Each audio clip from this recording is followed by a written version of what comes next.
and in the presence of all who had ears to hear, told us we were welcome to live with him there. To this day, I'm not sure what prompted this act of generosity.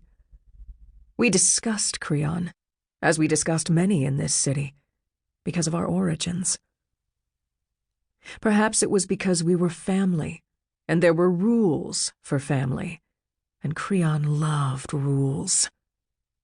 Kreon was Oedipus's brother, Oedipus's shadow, a man of the blade instead of a man of the mind. At family gatherings, when I was young, he was known for breaking things, glasses, plates, toys, just from handling them too roughly.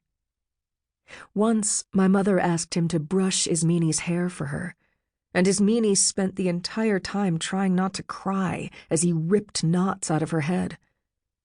He didn't know how to be teased. He only laughed at other people, never himself. Perhaps it wasn't because we were family.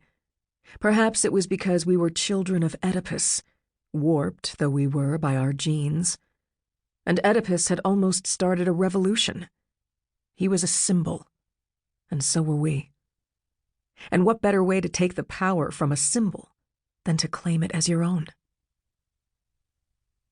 So when Kreon told us we were welcome to live in his house, I knew what the consequences would be.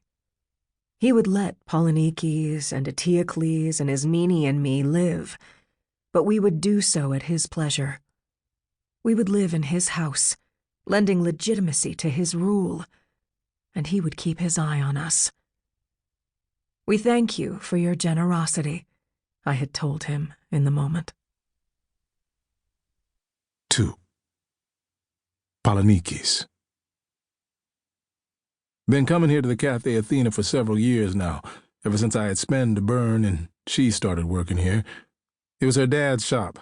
Had to be, or she wouldn't have been working. But mostly, he wasn't there to catch me staring. Figured every woman, from the first one who ever gave me that funny feeling to the one I ultimately got assigned to, would be doing the same equation. Add my famous parents, tragic backstory, generational wealth, and winsome smile, and subtract the unsettling reality of my busted genetic code, and what do you get? Someone worth messing around with? If the waitress at the Athena even bothered with the calculus, she came up decidedly not interested. But the coffee tasted less burnt here than in most other places, so I kept coming anyhow. "This isn't coffee," Parth said to me after his first sip. "It's liquid shit." True, it wasn't coffee. There were just a handful of coffee plants in the greenhouses, so only a lucky few had ever had the real stuff. This was just an approximation of coffee, with a conjecture of sugar stirred into it. I was sitting at the least rickety of the tables out front, street side, my toe wedged under one of the table legs to steady it. The seat across from me was empty, but Parth was standing, drinking from a tiny mug that made his hand look comically large. Somebody pedaled past with a bucket of paper flowers hanging off the back of her bicycle. One of them toppled onto the stones, nabbed right away by a beggar kid with a cup for coin. He stuck it behind his ear. "You could sit," I said to Parth. "Tig probably won't be on time." "These chairs make me feel like I'm playing tea time with my niece," he said. Big guy, Parth was. Had the look of a guy who would turn out to be a softie. Only he wasn't. Too tricky for that. "Plus, I'm done. You let her come all the way here by herself? Some brother." "Tig can handle herself." Parth set his mini mug down on the table and eyed me.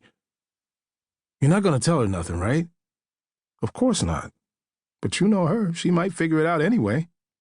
"Just so long as she doesn't interfere." "Interfere with what?" A slim, reedy voice asked from behind him. And there she was, my sister, sidling up just as the clock struck 1400 hours. "Antigone," Parth said to her, with a head bob that was supposed to be like a bow. "Parthenopaeus," she replied. "Will you be joining us?" "No, gotta run," he said. "See you later, Paul." He dodged the beggar kid and his cup, crossed the street, and disappeared into a crooked alley.